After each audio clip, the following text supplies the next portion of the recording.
Hey, everybody, and welcome back to the Pure Joy podcast.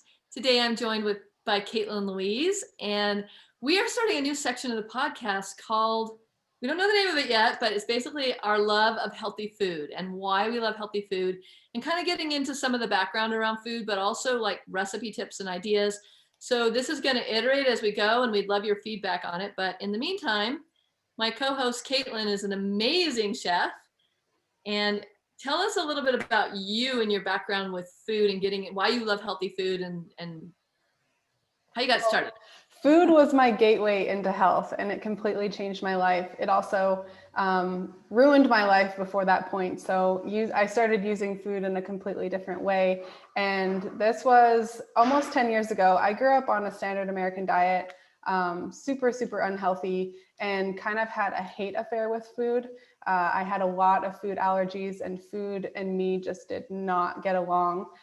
So I kind of despised a lot of foods, and I didn't quite know why until I was diagnosed with an autoimmune condition. And that's when I really discovered what food was doing to my body. So at that time, I was not a chef at all. I think I knew how to make 2 recipes, and one included frozen shrimp, and the other included baked chicken with a can of cream of mushroom soup. So those were my go-to as a college student. And when most college students, I don't know about that. Yeah, so at that point I knew nothing, and then I went down the rabbit hole of nutrition and how it could heal my body because I was in such bad shape.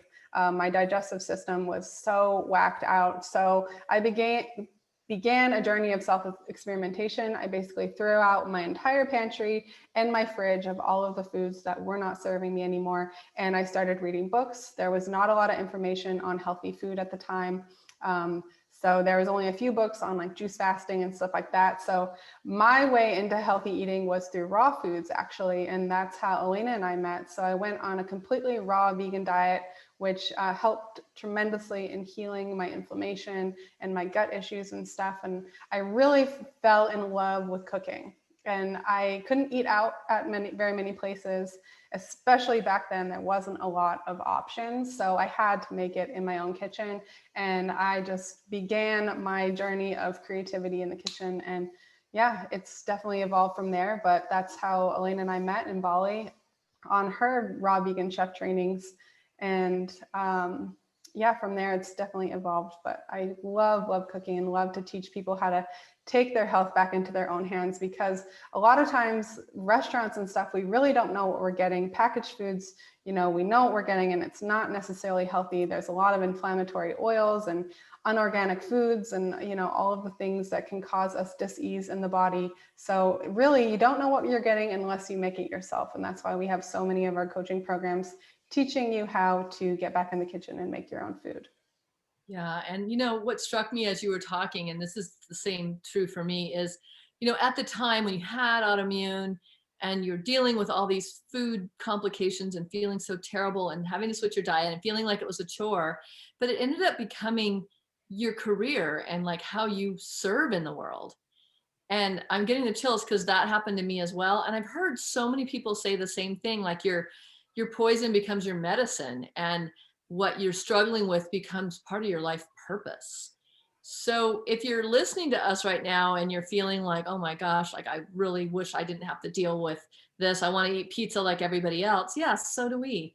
But the reason we're doing this food blog or this talk, this podcast, food podcast, is because we want to share with you like the hope behind it. And the story is similar, mine to yours, Katelyn, is that, it was back in the late 90s and I had health problems, and I just stumbled upon this book about fasting and cleansing and eating raw foods. And it changed my life. I just dove into raw foods. But again, like you, there wasn't a lot of stuff available. So I had to start creating in the kitchen, and it became such a fun, creative process. Just, I would be beaming with these new recipes I was creating, and then I'd get feedback from friends. And I actually converted a lot of friends to raw foodism, not because I was telling them they needed to eat raw, but they liked how they felt and they liked my food. Mm-hmm. And this is by no means a podcast on eating raw food, but that is part of it. I mean, you and I are both still super big advocates for the raw food diet. not 100%. Like we're not 100% anything. We like to call ourselves flexitarians, which means raw food, yes. Veganism, yes. Non-veganism, yes. Like depending on the day, depending on the meal, depending on if we're detoxing, like both of us, when we do detoxes and cleanses, we're vegan. And I'll go days without eating any animal products, and then I'll crave something and I'll have it. So the whole premise of this, these talks we're going to do is about our love for food and how we came to where we're at now, which is vibrant and healthy and eating a good diet and both being really adept in the kitchen. And that didn't happen overnight, but hopefully we can share some things to inspire you to how to be more creative and have more fun in the kitchen. Mm. Yeah, absolutely. I love that. And just relating to the two of us, what happened with us is, yeah, like you mentioned, Katelyn, we met in Bali, and then we ended up being roommates in Arizona because Katelyn was moving from Bali and I already had a house there. So we became roommates. We got this super gorgeous house out in the hills. It was huge. It had an amazing kitchen. And living with you really, so for one, it did is it taught me, I learned what it's like to have autoimmune through you. I didn't understand the depth of what you were dealing with because as a celiac, which is one, if someone says they have celiacs, that's a form of autoimmune. But you also had Crohn's as well, right? Mm-hmm. Well, I was diagnosed with a myriad of things, and they're just blanketed terms for the same thing. I think the symptoms are all very similar, and the ways that we can go about healing those are also very similar. And there's so many different avenues to healing, and that's why we're advocates of the raw food diet, we're advocates of cleansing, we're advocates of flexitarianism, we're advocates of cold plunging. There's so many ways to get to where you want to be. And so through autoimmune conditions, they all are very similar. Yeah. So what I wanted to say too is like we would make food together at home. And I mean, I was still, even though I had been a raw foodist for years and was no longer like 100% raw, but still eating very clean, but I was still willing to let myself go out to eat. And I'd go places like Chipotle. I'd never get the wheat because I was off of wheat, but I would have like corn tortillas and I get the beans and I get the vegan options. And I was able to do that because my body didn't react as strongly, but living with you, like, and I could see that like the slightest thing, even if you went out to eat and thought you were being super careful, like you'd have this really strong reaction and you'd be like, your mood would shift and you'd break out and like you weren't even the same Katelyn. I was like, who's this person? And so it really gave me so much empathy and compassion for people like you that are really like have to be so very, very careful. But what I want to say from that is since then, since living with you, I thought, gosh, how, and even though I was a great cook at the time and I felt like I knew how to make everything I needed to make, I was like, how sad that she can't ever eat out. And I'm so lucky I can eat out. But I have to say, since then, I don't eat out anymore. And it's not because I'm like, I can't eat out. It's like, I love the food I make so much. And I also do notice now, like if I eat out, like especially something like Thai food, I don't feel good the next day. I feel like I have a food hangover.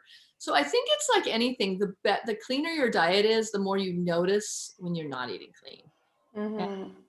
That's basically it. We're not trying to tell people never to eat out, but you'll just want to eat at home. And that's how it is for me now. Like, I know I can zoom home and make something. I've got dressing made. I've got my keto, my almond flour bread rolls made. Like, why would I stop and grab something when I can just go home for half the price and have it be organic? Yeah, and since then, I mean, I don't have as many sensitivities just because I have healed my body through food and all these other practices. But again, like my partner and I, we just don't want to. It's never as good as we think it's going to be. So, and I find that over and over again with friends. Like, they used to want to go out and pick a place to all meet up. And now they're like, yeah, let's just all do a potluck or something. Because, once what goes in your food, you don't want to go back, especially when you know how it makes you feel. Yeah, and just this is just to give you an example, and then we're going to get into some of our favorite foods and like what we like to prepare. But imagine that you're running a restaurant and you want to do it to feed your family and make an income. You're not going to use the highest quality olive oil. You're not going to buy everything organic. You're not going to go out of your way like you would for yourself at home because I had two different cafes. Only about 20% of the people that are your clientele, maybe 30, actually care that you're using organic and because I was using this 100% high quality olive oil and kelp noodles instead of, rice noodles, and just all the little nuances of what I was doing, because that's how I ate. And I wasn't willing to compromise, which actually in the end put me out of business. So what I'm saying is restaurants, they're doing it for the love of it, a lot of them, but they need to make money. And so the canola oil and the vegetable oils, especially if you're ordering like sweet potato French fries, which sounds so innocent, but that oil is old, it's been reused, and it's probably corn oil and just the most inflammatory oils you can imagine on steroids, because it's been cooked over and over and over again. And they're probably cooking like deep fried chicken in there, which has wheat in it. So that's getting into the oil. And the reason I'm saying this is because sometimes you think, oh, it's not that big of a deal, but just notice how you feel. Like for me, like if my ring won't come off after eating it, I'm like, uh-oh, things like that.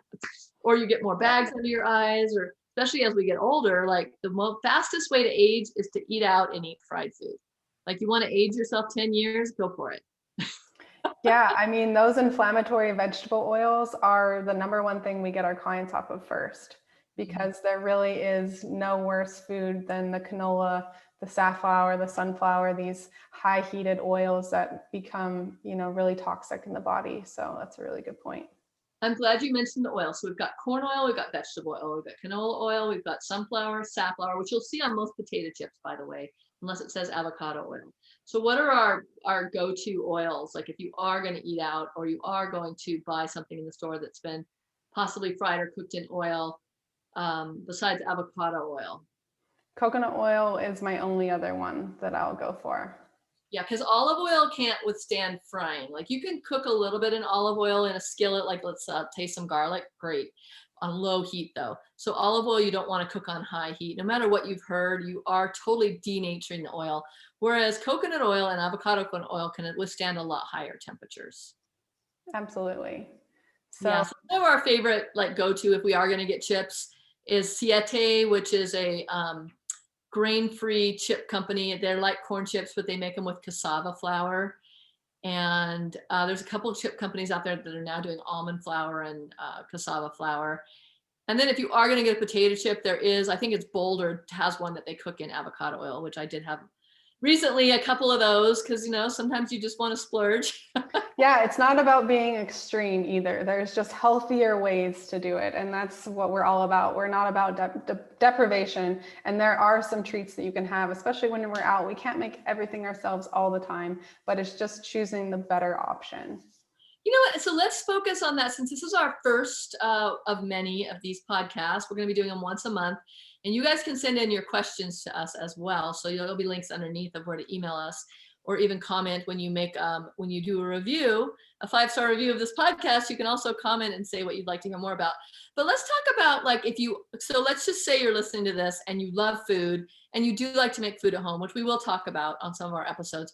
But what if you're just traveling? Because we hear this a lot, like, oh, I was on your program, because we offer a coaching program that's a month long.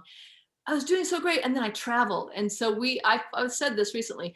I feel like traveling, sometimes people think I'm off the hook, I'm in a bubble, I can have whatever I want. And I used to be that person. I'd walk through the airport as a raw foodie and be like, pizza, I can have, nobody's here, I'm by myself. Like, it's like I'm invisible and like nobody can see me, and it doesn't count. Like, this is all the things I would tell myself in my brain. So I'd get the worst food. Like I'd get burritos and pizza in the airport because I had a 4-hour layover and I was bored.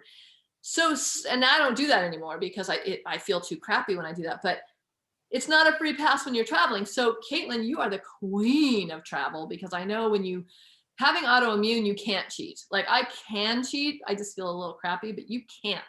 So let's hear about like some of your trials and tribulations. Maybe when you first started, because I know you found that farmer's market in Europe, and like how you were able to get through it. Yeah, so that was the number one thing when I found out. I planned a trip to Europe. It was my, college backpacking fun trip, and I got this diagnosis, and I was really, really sick at the time. I mean, I was so underweight, but I was determined. I needed this trip for my own, mental health. And my parents were so afraid of me going, because they're like, what are you going to eat? There's going to be nothing there for you. But I was determined to prove them wrong. And I really did prepare a lot of stuff ahead of time. So I had my own crackers, and I had my own even like little soup mixes that I could just put hot water in, or little chia porridges. So there's lots of ways that you can pre-plan and bring a bunch of stuff. Like I brought my green powders, which really helped keep my energy and my gut balance while I was traveling, and things like sun-dried olives. That was a really nice, yummy snack. Even like packing some avocados and some celery sticks and that kind of stuff. Plane travel is a little bit more tricky, but what? I was gonna say, before you go any further, I want to unpack this because some people that might be listening might not even know, like, okay, so what green powders, and like, how did you pack the green powders?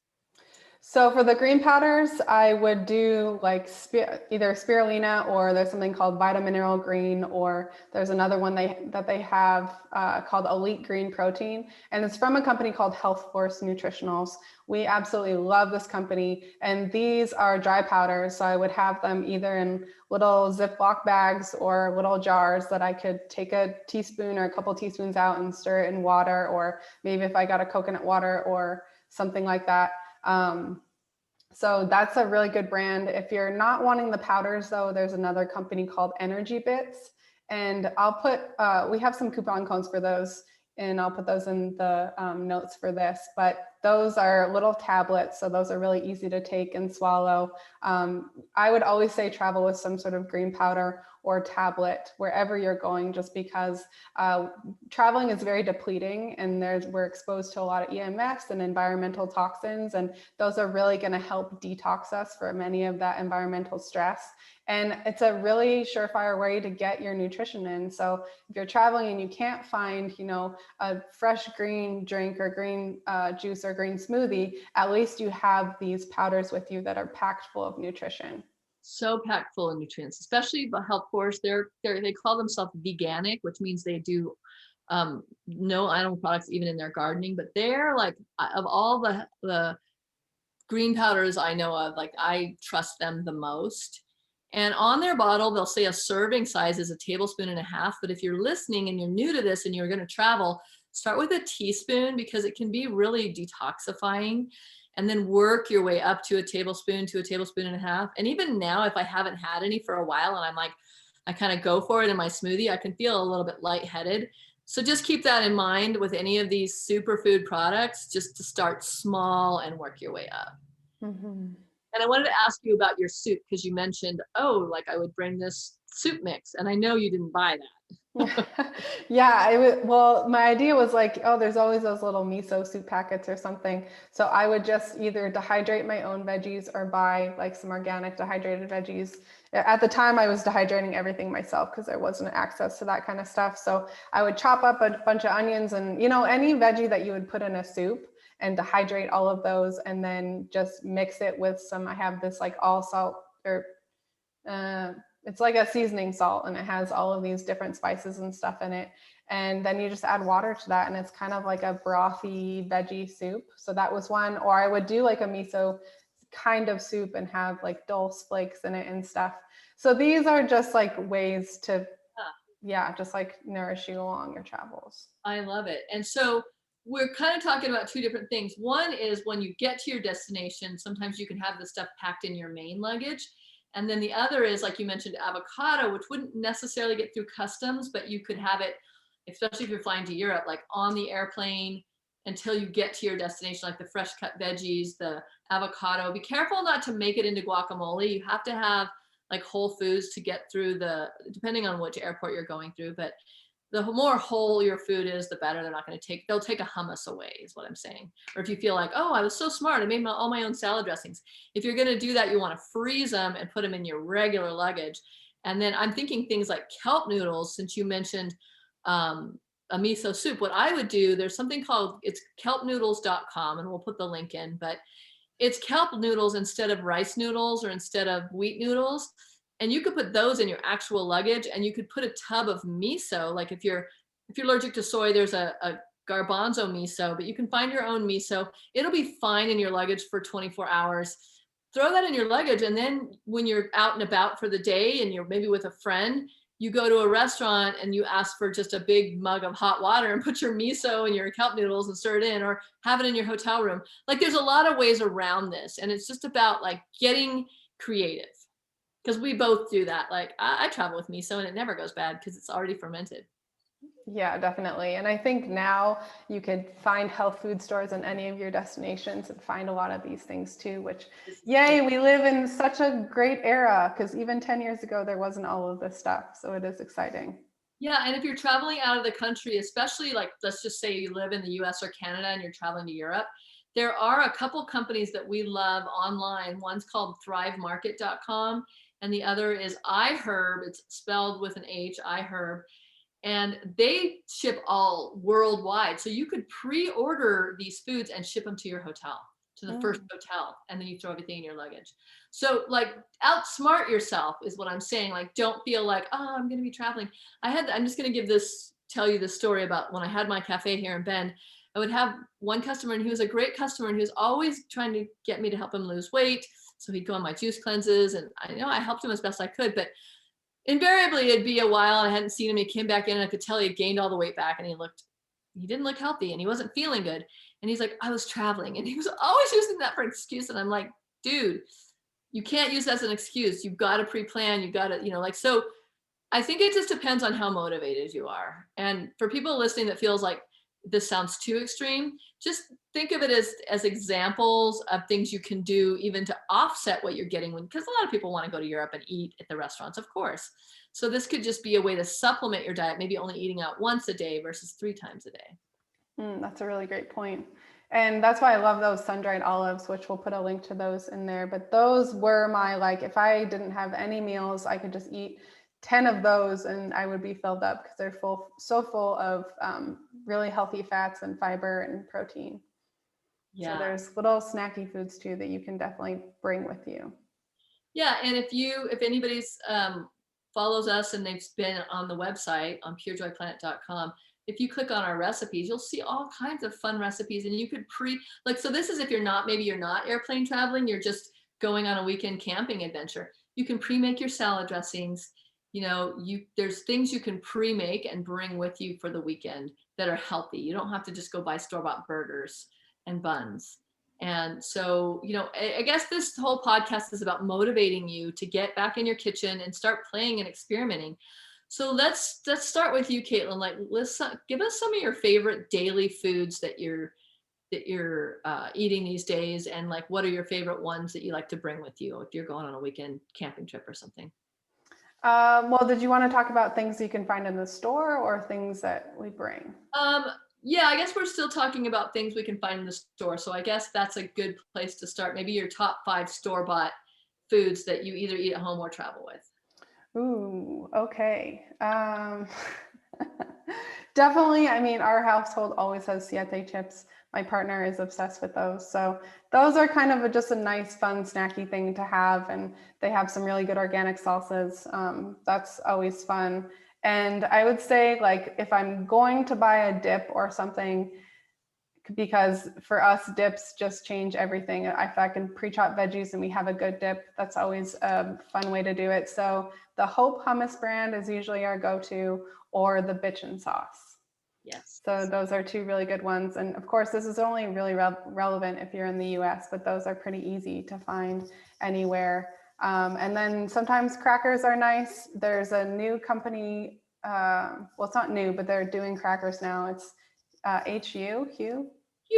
Yeah, they have some really clean crackers that are organic, because that's another thing. It can be hard to find organic crackers. And as we know, organics are so important because so many of our crops are sprayed. So that's a really good brand. Or I guess Simple Meals also has crackers that I like. Yeah, and they're not organic, but both of us use that as a backup or a go-to. Yes. Yeah, those are all really great. Those are good snacky foods. And I know you mentioned the olives already. Yeah, so I would add on to that saying the kelp noodles, which I already mentioned, which are great, even if you're, taking it with you. I love also the almond flour tortillas. So Siete makes one, but now I was in Whole Foods yesterday and Whole Foods is making for like $3 cheaper for 6 tortillas. I think it's 6, the almond tortillas. And it's cassava root, which is also, if you guys don't know this, cassava root is another name for yucca. It's the same food. It's just, I guess they don't want to call food yucca. But the Hawaiians have been using yucca for years. So it's a root versus a grain. And the reason we're more into something like cassava versus a grain is because grains can be one of the most inflammatory foods, especially corn. So if you're looking at corn chips versus cassava chips, you're just going to do way better off with the cassava. Most people are going to deal with it way better. It's just a cleaner food in general. So I like the almond flour tortillas. I like the kelp noodles. I'm not going to re-mention what you said. So guacamole, store-bought guacamole, I would buy, like, let's say I'm traveling in my car and I'd go into a Whole Foods or someplace that has the prepackaged guacamole. I would buy that for sure. I love that. And another fun travel food for me is romaine lettuce. And it sounds so simple, but it makes the perfect taco shell. And you can put all kinds of stuff in there, including your bitchin sauce, and throw in some cherry tomatoes and sprouts and roll it up like a burrito. Nori sheets are great. So that's what they make sushi out of. It's called nori. You can buy it in a package in the store. Great travel food because it's a burrito wrapper. Anywhere you go, like, you throw your salad in it and you feel like you're eating a burrito. And you could even throw scrambled eggs in there. Like, if you go out to eat, you don't want to eat the bread, you could have your nori with you, or some of these crackers. Don't feel afraid to sneak some of this stuff in your bag into the restaurant. If anybody says anything, just say, I have food allergies, and you don't have any items that don't contain grains. Like, you, instead of saying gluten-free, because most people have gluten-free stuff. Or research, like you said, research ahead of time and find the healthy organic restaurants. There are a lot of raw food restaurants in the US and Canada, I know for sure, and even in Europe. So just do your research and maybe plan to stay in a town or a place that's close to those places. So I think it's just about, like, thinking ahead and knowing that you want to feel good when you're on your trip and you don't want to gain weight and come back and be 5 pounds heavier because you're on vacation. Or just feeling really crappy and foggy headed. So yeah, I think that's my number one tip when we're with clients is research your destination ahead of time. We have a practice where we always find the local farmers markets. And I think that's what you mentioned when I went to Europe, is I found this huge, amazing farmers market and I got to see what was local, and we got to get all of this local, sometimes they had local gluten-free organic products as well as local veggies and stuff. So we always plan around the farmers market. They're usually on Saturdays or Sundays. So we say, okay, well, that's what we're going to do first before we go out exploring. And then, yeah, usually we say raw food restaurants just because they're usually the healthiest and they don't contain a lot of the fried oils. But sometimes I'll just search organic restaurants because usually if they're organic, they're a little more up on the times on actual food quality. So you can get some, find some really good things when you're researching for that too. Or juice bars. That's a really great way to start the day, is with a, really yummy juice or a smoothie. I love it. Those are all great. And the reason we're talking about this is because you'll come home being so grateful, because usually travel does include wanting to eat good food, but usually it's about the adventure of seeing a new place, especially if you're out camping or you're just on a 2-day weekend road trip. And doing yourself and those you're with a favor by, the healthier you eat, the better you're just going to feel. You're not going to be arguing as much. You're just going to be in a better mood. Take it from us. Food changes your mood completely. I would say starting a health regimen, like whether it's I need to start taking supplements, or I need to, cold plunge, or I need to do any of these things, like I do a fast.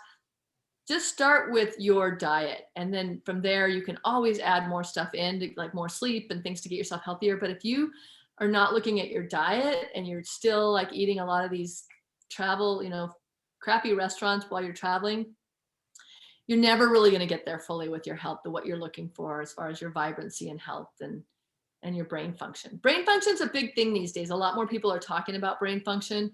And we do too. We talk a lot about brain health, and the best way to do that is feeding what are you feeding your brain? What kind of oils and foods are you putting in?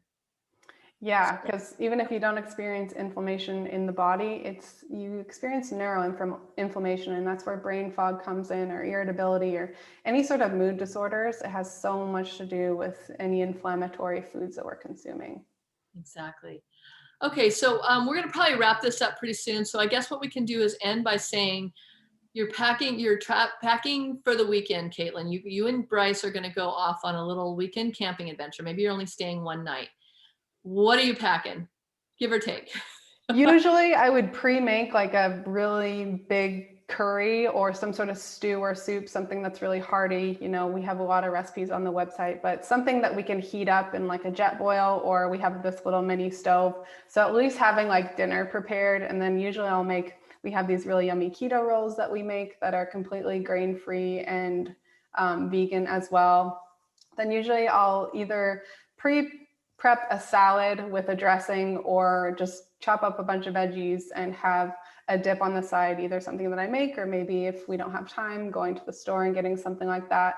And then let's see, sometimes I'll even prepare green juice for the next day. And then I usually have all of our green powders and stuff. Avocados, of course, for our dinner, and then, you know, the crackers and stuff like that. So kind of a lot of snacky stuff and maybe one main meal. One main meal, yeah. Breakfast, what do you do for breakfast when you're camping? Like if you wake up Sunday morning?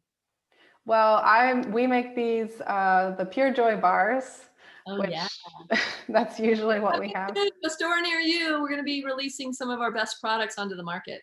Yeah, so honestly, these bars I sell out at the farmer's market. I've been eating them for a few years now, and we're finally going to take them into manufacturing because they are so nutrient dense and so delicious and completely refined sugar-free. We add no sugar. The only thing that it's sweetened with is a little stevia in the raw chocolate that we dip them in, and they're filled with sprouted nuts and seeds, and already has our green powder in there, has a little bit of chia, coconut, and it's just like, it's such a nutrient dense thing to have. And of course we'll bring our coffee and our coffee press. And that's usually our breakfast. Otherwise it'll just be like a green juice or something. Perfect. Perfect. I love that. And yeah, those bars, I also have my freezers packed with those. And they also have protein powder for anybody that's like, well, I'm not vegan and I would want some protein. They do have the protein powder in them. So yeah. Yeah. And so for me, like I love what you said. I'm like, can I camp with you? But I'm the same. I think I would do, normally I don't even eat breakfast. So I would do my coffee when I get up in the morning. And so what's great is because we both do this bulletproof coffee and or keto coffee, but now so this is something we didn't talk about yet. They have packets now of instant keto coffee, which you can find online. And it's got organic dehydrated coffee powder, as well as the dehydrated like butter and, or if you're vegan, coconut oil or coconut milk powder in there. And all you do is stir it into a cup. What I'll do is I'll brew my coffee like you though, and then just bring the dehydrated MCT powder and stir that in and maybe add a little stevia. And if I did get hungry sooner than later, I would either, if I brought a camping stove, I'd probably have eggs, because I think eggs are like one of my perfect foods. I'm not vegan anymore.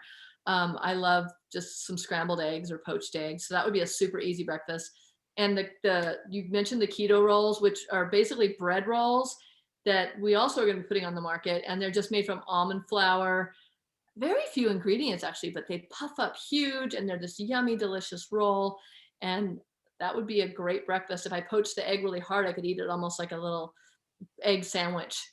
And I think I would do smoothies ahead of time. I would probably make 2 superfood smoothies that were like big quart-sized jars with spirulina, green powder. I don't do fruit, so instead of berries or banana, I might put berries in, but I wouldn't put bananas in. I would put in like almond butter and avocado and mesquite powder. And I would sweeten it with flavor it with vanilla and some stevia, or you could use one date if you wanted, but it's up to you. So make a yummy smoothie, which we have recipes for on the website. Freeze them ahead of time on their side in a glass jar, and then use those to keep your cooler cold, and then they'll melt on their own. And then you got this delicious smoothie after a hike. If you get up and hike early, you come back to that smoothie waiting for you.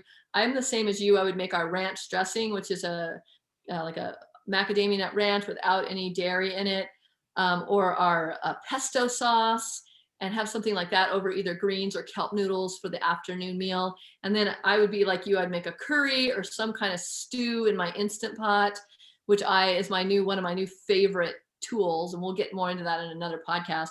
But I would Instant Pot amazing stew and put that in jars as well. And maybe refrigerate and or freeze one of them and have those, just 2 of them to be able to heat up both nights. That's it.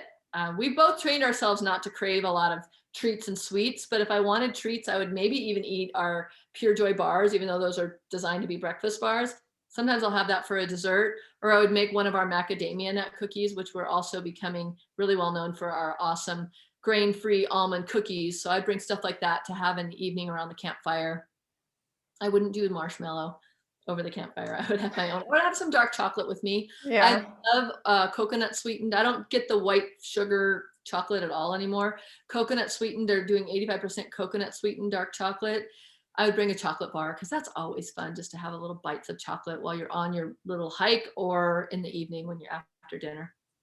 We are awesome people to camp with. I know all my friends love camping with us. I know people are like, what have you got? What have you got? Yeah. I usually always have so much extra. But I think that's great. So thank you guys for listening. So now you kind of know a little bit more about how we like to travel, how we roll. And we'll be back next time with another episode on like what we like to make in our kitchen and some of our favorite tools and techniques. And we'll just keep going with this if you guys are interested in it and you like it. Whether you're watching this on YouTube or listening to it as a podcast, just give us feedback and let us know what you like in the comments section. Give us a thumbs up, subscribe, rate, review, and check out purejoyplant.com, where you can get online culinary certifications in raw foods, and as well as 1-month trainings on how to just totally clean up your diet with all the recipes. And those you can do on your own or as a live training. And then we also have like a vegan cheese making class. And we have we have a new cupcakes class coming up, which we're going to teach you how to make grain-free, sugar-free cupcakes and frosting. Super healthy food. So join our website, subscribe to our mailing list, and then you'll get all the updates on our upcoming classes, retreats, events, and all that good stuff. Yeah, and I'm super hungry, so. Me too. I'm gonna go have lunch. Salad. Woohoo! Yeah. All right. See you guys next time. Thanks for joining, and thanks, Kate, for being part of the podcast. Awesome. Bye.